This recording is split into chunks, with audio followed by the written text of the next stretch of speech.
suporta kay Kuya Buds. Nagpapasalamat po ako sa kanya dahil tinulungan niya ako.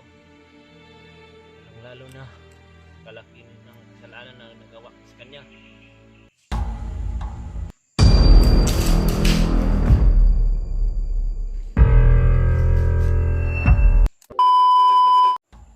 Yun, isang mapagpalang araw sa inyo lahat mga tol.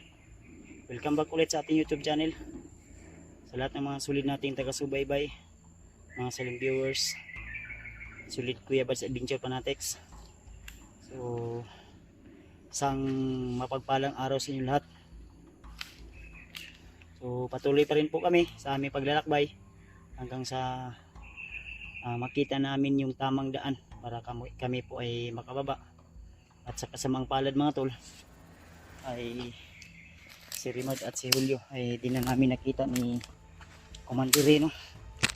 Kaya ang naisip namin, kami po ay magpatuloy lang po sa aming paghahanap sa daan para na rin makapagpahinga si Bradley. So medyo masama po yung pakiramdam ni Bradley sa ngayon dahil yung katawan niya ay nilalagnat, at siyempre ako rin medyo masama rin yung pakiramdam ko, kaya pasensyahan nyo na tol kung minsan ay hindi tayo agad makapag-upload gawa ng mahina yung signal dito banda, at minsan po ay nauubusan tayo ng load, kaya pagpasensyahan nyo na tol ha. So nang una sa lahat, shout out natin yung mga mahal nating taga-suporta, mga taong hindi nagsasawa, nagsishare ng blessing. So shoutout sa iyo Ate Milda Galang, Ate MD Daos, JRC Ribas, Ate Nadim, kay Ate Victoria, kay Ate Jingle, Tibchan. Shoutout po kay Tita M Victoria, kay Ate Rosie, Ninang Josephine Kili, and shoutout po, Miguel Love, shoutout sa inyo lahat. At ingat po kayo lagi kung saan man kayo ngayon, ano man yung mga ginagawa niyo ngayon, especially sa inyo, sa mga nag-work, nagtatrabaho sa ibang bansa. So ingat po kayo, more power, more blessing sa inyong lahat. So thank you so much sa inyong walang sawang suporta. So yun po si Bradley, no? Ang napansin ko sa kanya ay palaging tulala, at di ko alam kung ano po yung iniisip niya, kaya nalulungkot din ako sa kanyang kalagayan. Kaya sana man tol, kung sakaling man masakses namin ang mission na ito, magtagumpay po kami, ay tulungan po natin si Bradley upang makapag-umpisa lalo na sa kanyang pagsisimula sa kanyang buhay. Dahil tinanong ko po siya kung sakaling man, kung pwede ay sasama ka sa aming pag-explore dito sa bundok upang mailigtas natin yung mag-ina mo, asawa mo, lalo na buntis yun. Ay pumayag naman siya, kaya inalok ko siya na gagawa tayo ng yung sarili mong channel para makapag-umpisa ka na rin mag-vlog, para hindi rin sayang yung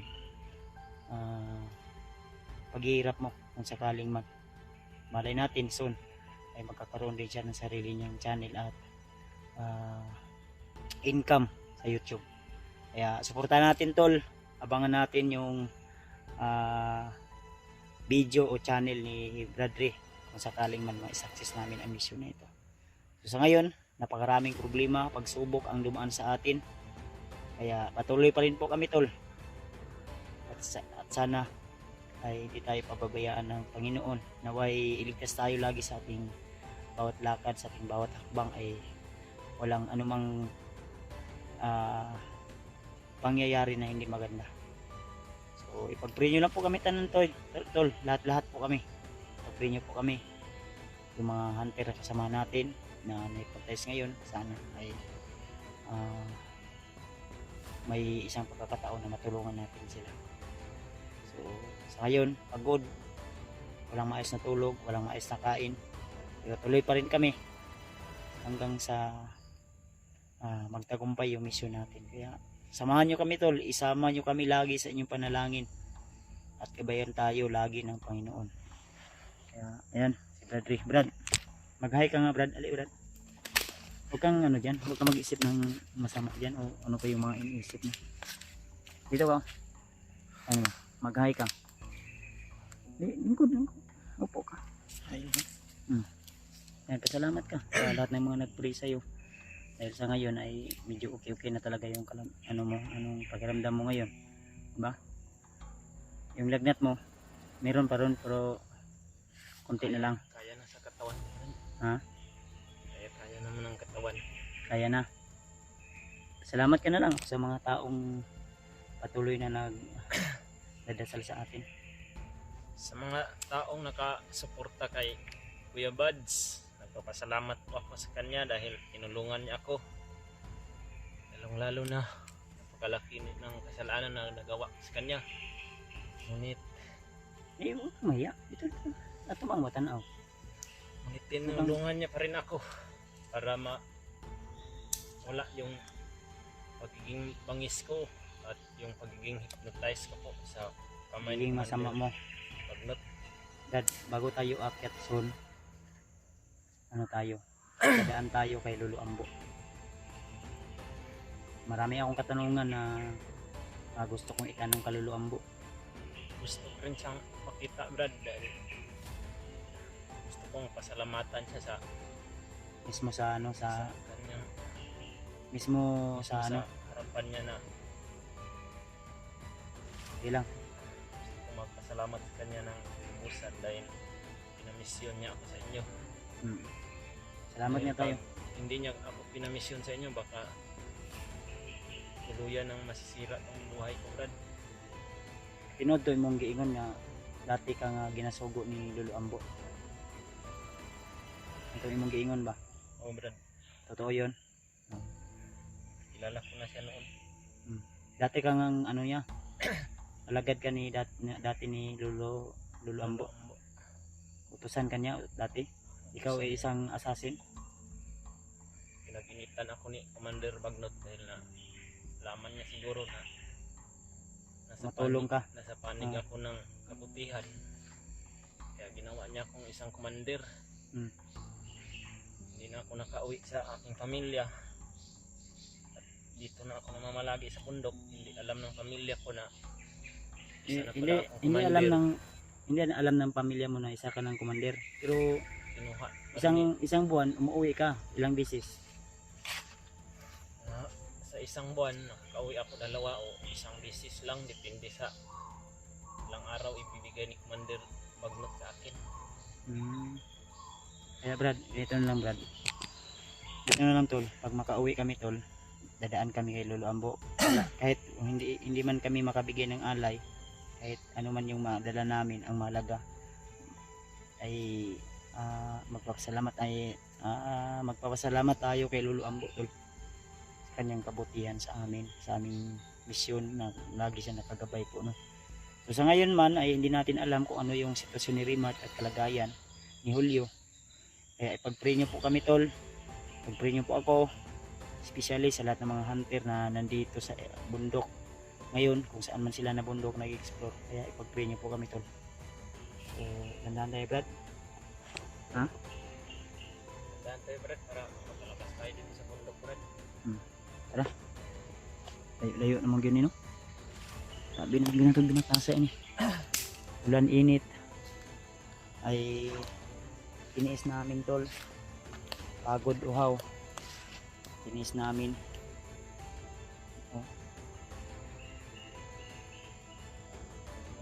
Dami talaga mga ano to nagkalat dito. May mga sigawan kami narinig. Iwan ko kung dito sa video namin sa camera na ano namin ay kuhan lang ni Brad ang cellphone Brad. Sige lang. Kay kato na kuha na ito nga power bank. Na pa may bar to. Naka-charge pa tani.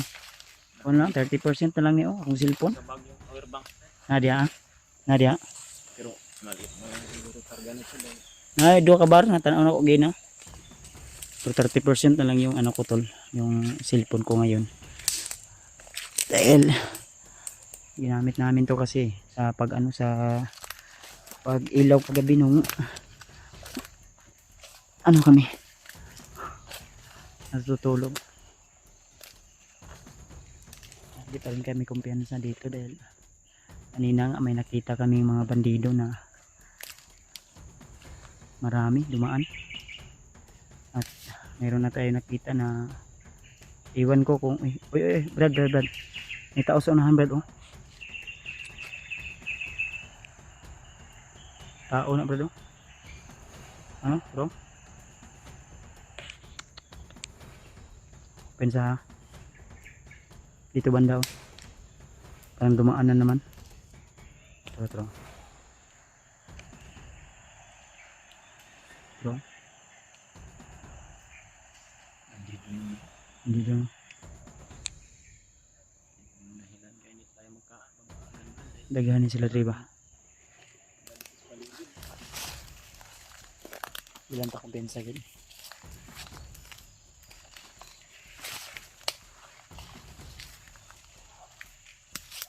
May sigaw. May mga sigaw to.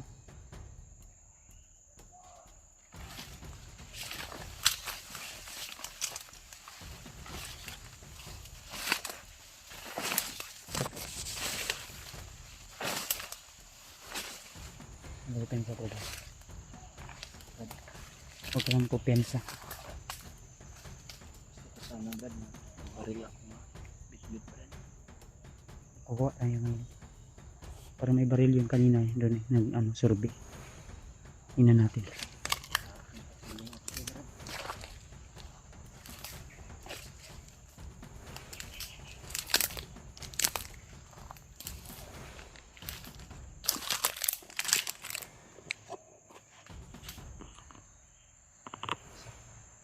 Sa ganda. Kahoy na to. Tulog yata yan. Yung isa nandito sa mga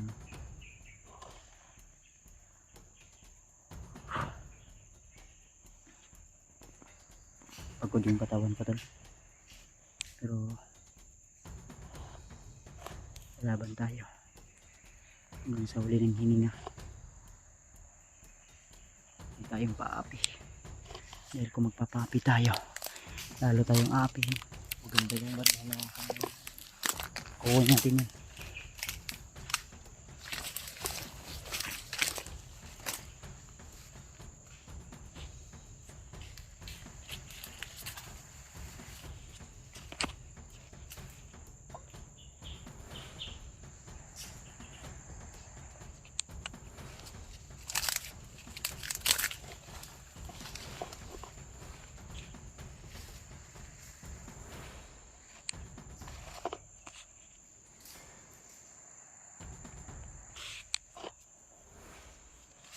Meron dito tol. Meron din dito.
Isa yung takulay lang tol.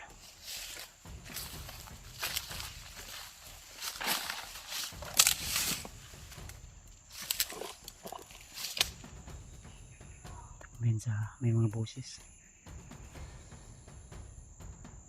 Nainit ha. Di ko alam tol kung anong mga boses yan. Pero parang maingay sila. So na ito ng ulo ng boses ng para ma-check na to para ma-check namin to kung sino yung mga sumisigaw dyan.